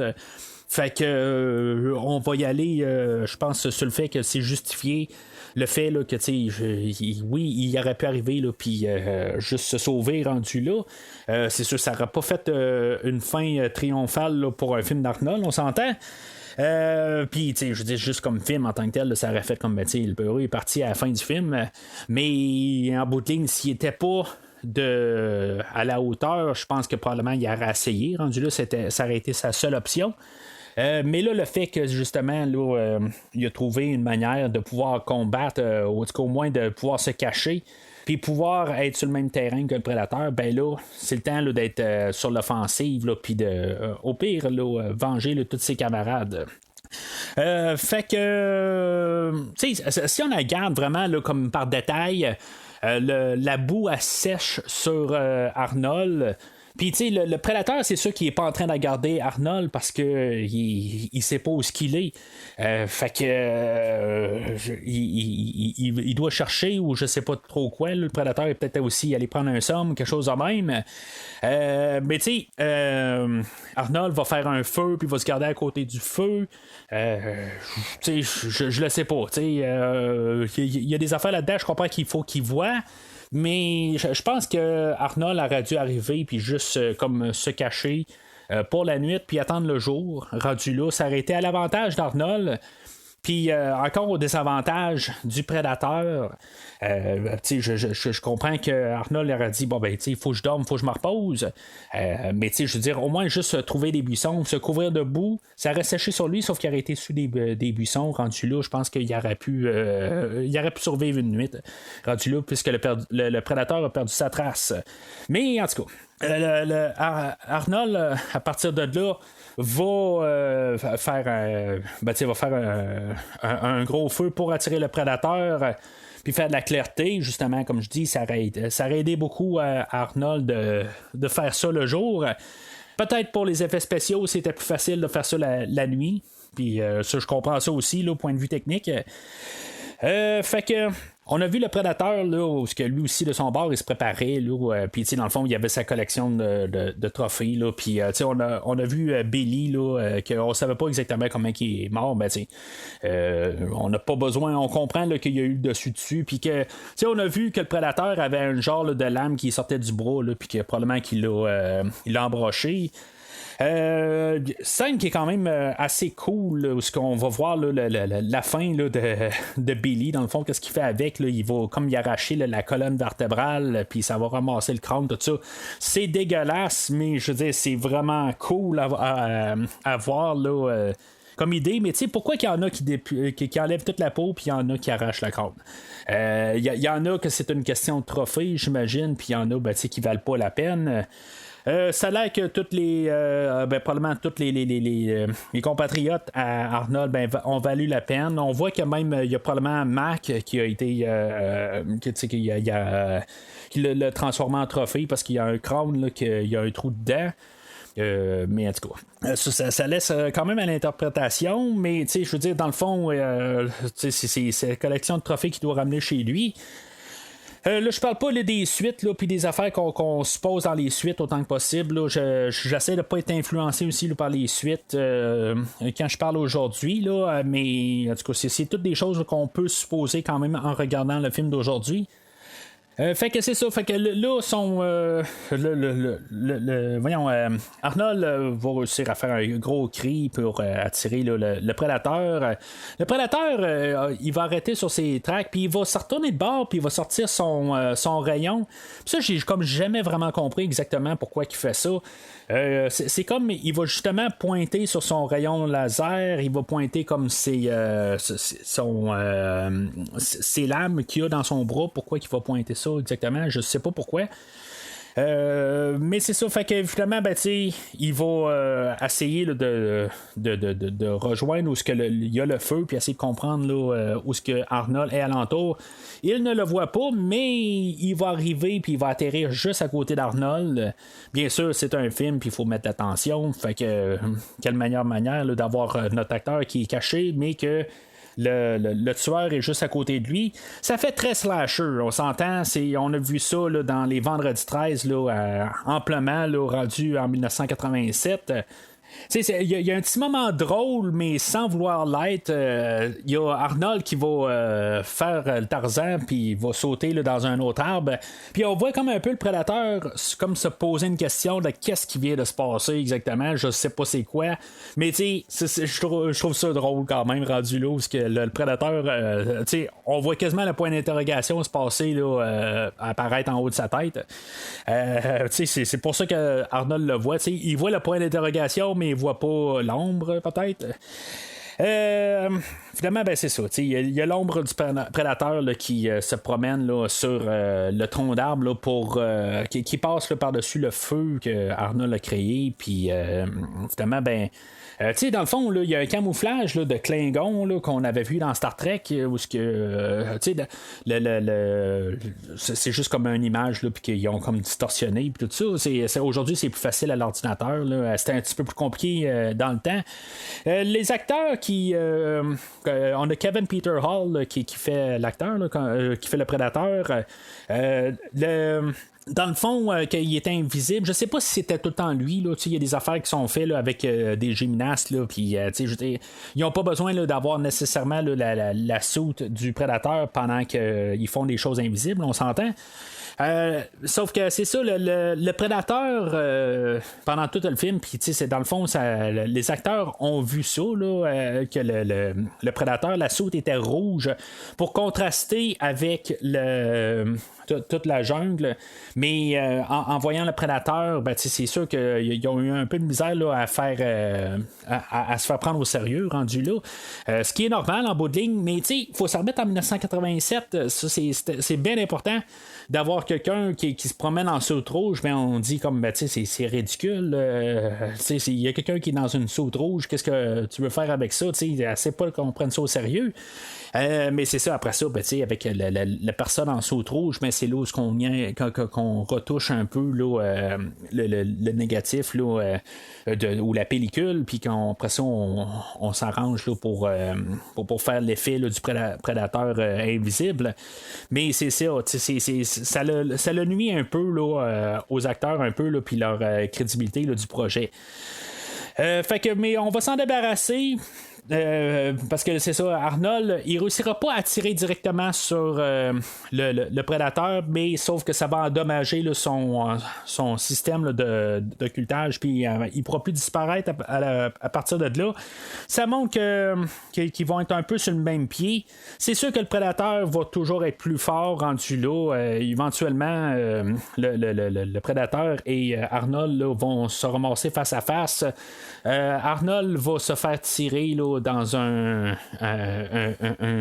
petit lac là, où finalement c'est ça, tout son camouflage il disparaît là. Puis là, c'est ça, on va voir aussi le prédateur qui va comme décider là, regarde, je vais te donner une chance en guillemets là, parce que c'est bien qu'il va ça sera pas très très long.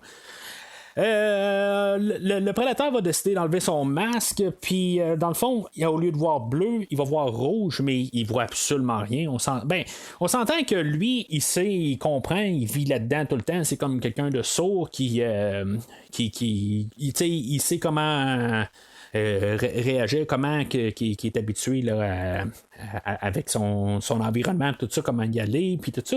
Il s'habitue avec, je veux dire, son handicap, là, en guillemets, là, sa vision en bout de ligne, il comprend. Là, tantôt, je parlais là, de les branches, il sait comment les voir, puis comment pas trébucher, j'imagine.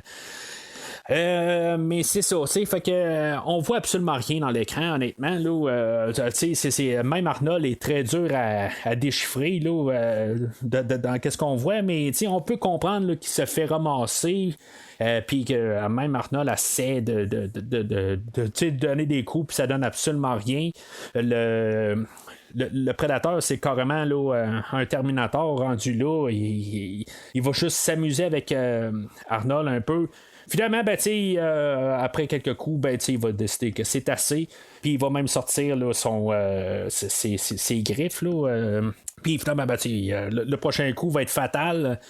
Arnold il va toujours essayer de se sauver, puis finalement, ben, il va essayer de l'amener là, dans son piège. Est-ce qu'il savait un peu que c'est ça que ça allait faire, que le prédateur allait arriver par l'autre bord? En bout de ligne, il voulait juste y jouer là, avec la tête, rendu là. Ça fait rendu là, je sais pas exactement parce que si mettons le piège est fait que si mettons le prédateur accroche une telle branche puis ça va faire qu'il y a un tronc qui va tomber dessus, mais c'était l'autre bord ça, fait que si mettons le prédateur rentrait par l'autre bord où ce que Arnold est rentré, le prédateur ben va ça va tomber, le piège va tomber sur Arnold et non sur le prédateur, mais en même temps, ben, c'est ça, je pense que Arnold, c'était ça l'affaire, c'est qu'en bout de ligne, là, il a assez de jouer avec sa tête. Là, le prédateur arrive, puis il passe, puis là, il se rend compte là, qu'il y a des pics, puis que dans le fond, ça peut être. Il y a quelque chose, fait que il fait le tour, puis finalement, ben, Arnold, le prédateur tombe dans son piège. Puis ça va pas mal terminer là, rendu là. Arnold va essayer là, de demander au prédateur là, qui est en train de mourir là, parce qu'il est comme plein de sang à terre. Puis ok, c'est beau, il a été battu.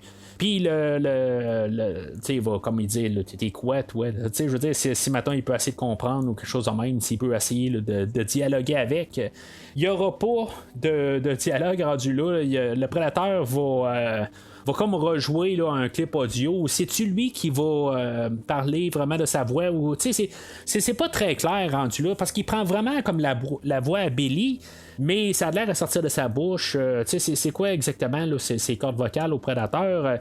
On l'a entendu un peu là, crier là, le prédateur. Peter Cullen qui faisait la voix là, d'Optimus Prime dans la série là, des Transformers, c'est lui qui fait là, comme la voix du prédateur. Là. On s'entend qu'on ne l'entend pas beaucoup grogner, là, mais d'après moi, c'est cette partie-là là, qui fait là, du prédateur, mais il n'y a pas grand-chose. Mais sinon, ben, c'est juste des bonnes imitations qu'il fait de Billy et tous les autres personnages là, qui va répéter là, des clips audio là, qu'on a entendus tout le long du film. Mais c'est ça, fait que le prédateur, au lieu là, de commencer à dire ben tu sais, moi je viens d'une autre planète, puis que là je suis là ici pour vous pour juste se chasser un peu, puis venir faire des trophées, puis m'amuser avec vous, puis il y a mon frère qui va venir un peu plus tard pour vous tuer prochainement, tout ça. Au lieu de commencer à jaser avec, juste en passant, l'affaire du frère, j'invente, là, mais c'est juste pour dire qu'en bout de ligne, il décide qu'il va pas essayer là, de dialoguer avec l'extraterrestre ou avec Arnold, puis finalement, ben, il va décider là, de se terminer rendu là. Sur son bras, ben, heureusement, le compteur, ben, heureusement pour lui plutôt, il était endommagé sur son bras pour le chose pour l'occulter, mais son compteur, sa bombe nucléaire qu'il y a sur lui, a pas été endommagé, puis il est capable, dans le fond, là, de s'auto-terminer, s'auto-détruire. Quelque chose qui est quand même intelligent pour le chasseur. C'est comme si, mettons, dans leur idée, ils ont l'idée qu'ils vont chasser, mais si, mettons, ils se font coincer à quelque part, c'est comme une règle non écrite ou je sais pas trop. Ils ont peut-être un contrat à quelque part qui signent, qui font que si, mettons, ils vont chasser à quelque part, il faut pas qu'ils laissent de traces rendus là, deux autres même pour se faire attraper. Puis en même temps, ben, point de vue histoire, ça fait qu'on trouve pas un cadavre d'un prédateur à quelque part sur la Terre, puis qu'on dit ben là les prédateurs, on sait c'est quelque chose, c'est une créature mythique, on trouve pas là, de squelette, puis en tout cas qu'on rajoute un petit bout d'histoire par rapport là, qu'on a l'habitude à rajouter là, dans ces films de science-fiction là. Mais mis à part aussi là, d'avoir des photos des prédateurs sur des murs dans des pyramides, là, mais ça, c'est une histoire qu'on va parler là, dans quelques semaines, quelques mois.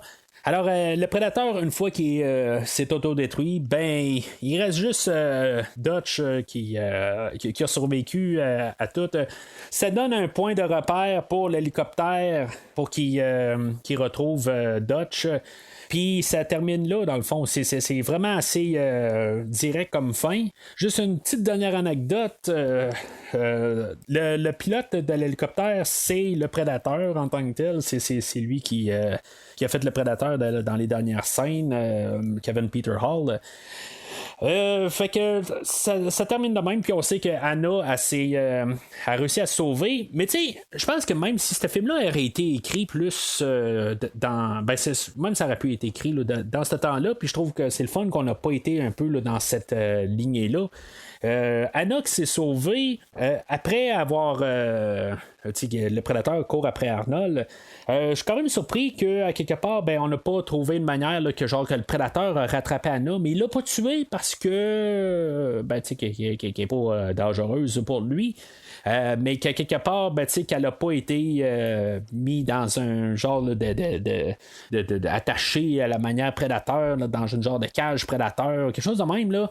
Je suis comme surpris qu'elle n'est pas revenue d'une manière là, pour le dernier combat, mais je suis certain là, qu'on aurait une version, un remake direct là, du film là, aujourd'hui, on trouverait une manière là, de comme trouver qu'elle se pointe là, à la fin du film.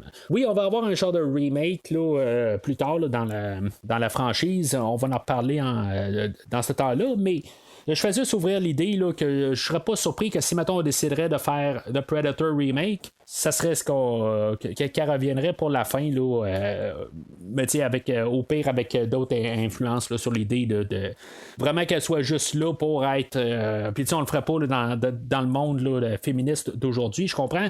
Mais quand je dis monde féministe, là, c'est pas méchant à rien. Là, c'est juste que la manière qu'on fait les films aujourd'hui, là, si on pourrait faire le film directement, on trouverait une manière là, de juste comme la ramener.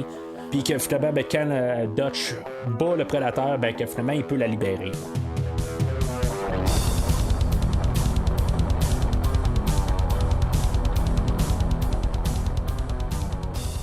Alors en conclusion, c'est le film c'est un verre, honnêtement. Là, il y a à peu près rien de mal que je peux arriver puis dire là, qui peut essayer là, de le tirer en dehors d'un verre. Les personnages, ils aiment tous. Je veux dire, je trouve ça le fun. Il y en a qui sont moins importants là, que d'autres. Mais toute la chimie entre les personnages, puis toute la manière dont sont apportés, on a un peu de temps sur chacun en général. On a un peu le sens là, qu'on peut pas nécessairement là, s'attacher à chaque personnage, mais on comprend notre équipe un peu comme Aliens l'avait fait. C'est sûr que Aliens après un bout a comme coupé dans le gras, puis il y a tous les personnages non nécessaires, ils se sont arrangés pour les tasser, mais on a refait un peu la même affaire aujourd'hui, puis puis en tout cas je veux dire on reste au strict minimum, puis c'est ça, c'est à chaque fois qu'un personnage meurt, on sait c'est qui. L'aspect gros bras ridicule carrément là, des années 80, je trouve ça le fun, puis en même temps ça nous place dans le temps. Je sais pas si on pourrait refaire ce film là directement comme qu'il est aujourd'hui, ça c'est pas mal sûr que ça serait un peu plus difficile de faire ça, mais tu sais je veux dire cet aspect là j'adore ça. La musique, j'ai pas parlé de la musique là, d'Alan Silvestri, je trouve que c'est une très grosse partie là, du film. Carrément au début du film on embarque, on nous met le thème du prédateur, c'est quelque chose là, que je trouve que la musique là, elle est très importante là, dans le film là, pour nous embarquer dans l'ambiance, puis la trame sonore je la trouve vraiment magnifique. Le côté visuel, même si j'en ai ri un petit peu là, de la vision du prédateur, je trouve ça intéressant d'apporter cette idée là. Puis la technologie du prédateur là-dedans, puis toutes les quelques gadgets qu'on voit, je trouve ça quand même assez fascinant. Ce qui fait que le prédateur lui-même, là, je suis un fan là, du personnage. Je l'ai dit à la fin là, quand j'ai parlé d'Aliens, le prédateur, ben c'est je suis peut-être plus fan du prédateur que de Alien. Sauf que, tu sais, je parle du prédateur en tant que personnage. Je pense que les deux films d'Alien sont supérieurs aux films d'aujourd'hui, mais j'aime mieux le prédateur pour ce qu'il est, là, juste le personnage en tant que tel. La cadence du film est parfaite. J'ai vraiment rien à dire. Ainsi que le ton. Tu sais, il y a un petit peu de comédie au travers. C'est la comédie d'Arnold. Puis c'est correct. Je veux dire, vous savez là, que je suis un grand fan d'Arnold. Fait que dans sa globalité, tu sais, il n'y a absolument rien que je peux dire là, qui est négatif sur le film. C'est un verre solide. Mais comme je dis, je comprends là, que probablement là, que les deux autres films d'Alien sont supérieurs aux films d'aujourd'hui. Mais je vais quasiment avoir plus de facilité à écouter le film du Prédateur que écouter les deux films d'Alien où c'est comme plus de l'atmosphère puis embarquer dedans puis tout ça. Aujourd'hui, c'est un petit peu plus bonbon, c'est plus on saute à l'action tout de suite. C'est plus facile à écouter, je pense, n'importe quand qu'un film d'Alien. Mais en bout de ligne, là, c'est trois films qui sont très solides. Là. On s'entend là, que la rétrospective, là, elle commence là, avec trois films là, très solides. Il n'y a pas grand-chose là, de négatif là, dans les trois films. Là. C'est dur de dire qu'il y a quelque chose là, de... c'est lequel qui est meilleur là, dans les trois films d'aujourd'hui. De cette franchise-là ou de la rétrospective. Autant d'enregistrer, là, j'ai mis un sondage là, sur Facebook, puis vous avez de l'air être plus fan là, de la série là, des Aliens là, que de Predator. C'est sûr que je sais pas à quel degré, là, c'est un sondage choisi blanc ou noir, ou si on choisit les deux, on choisit les deux, mais moi personnellement, je me tiens peut-être plus quasiment sur les deux franchises. C'est sûr qu'on parle là, des trois premiers films là, dans cette rétrospective-là, mais si on jugerait juste comme, mettons, le premier film, ça serait quelque chose là, de chaque franchise, là, ça serait un combat égal. Pour moi, là, à varier de degré, là, un petit peu plus ou un petit peu moins, là, tout ça, mais que c'est virtuellement là, deux films là, qui sont vraiment là, excellents. Là. Alors, c'est pas mal tout pour aujourd'hui. Quelqu'un va reparler là, de cette franchise-là. On va faire le deuxième film là, du film de Predator qui est sorti en 1990, si je me trompe pas. Arnold ne va pas revenir là, du tout là, dans la franchise de film. En tout cas, pour l'instant, là, autant d'enregistrer là, à la fin là, 2021. Entre-temps, comme j'ai dit un peu plus tôt dans le podcast, n'hésitez pas à laisser vos commentaires là, sur le podcast, là, sur Facebook ou sur Twitter. N'hésitez pas à liker l'épisode, là, le partager, n'importe quoi dans le fond là, pour aider là, à agrandir là, la communauté du podcast. Mais entre-temps, voyons, excusez, il y a 3 points rouges ici.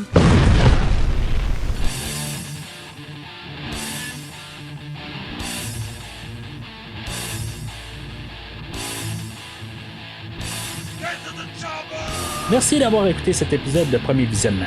J'espère que vous êtes bien amusés.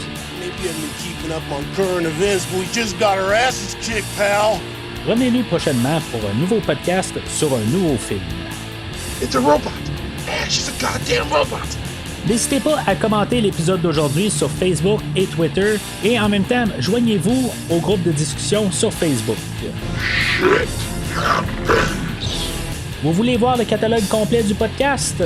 Le podcast a un site officiel. Rendez-vous sur premiervisionnement.com. This stuff will make you a goddamn sexual tyrannosaurus. Just like me. Vous voulez suivre Premier Visionnement par l'intermédiaire d'une application? Premier Visionnement est disponible sur toutes les plateformes de balado-diffusion, dont Spotify, Podbean et Google Podcast. Okay. Who's next? En espérant vous avoir donné du bon temps, rendez-vous au prochain podcast. That's it, man. Game over, man. Game over.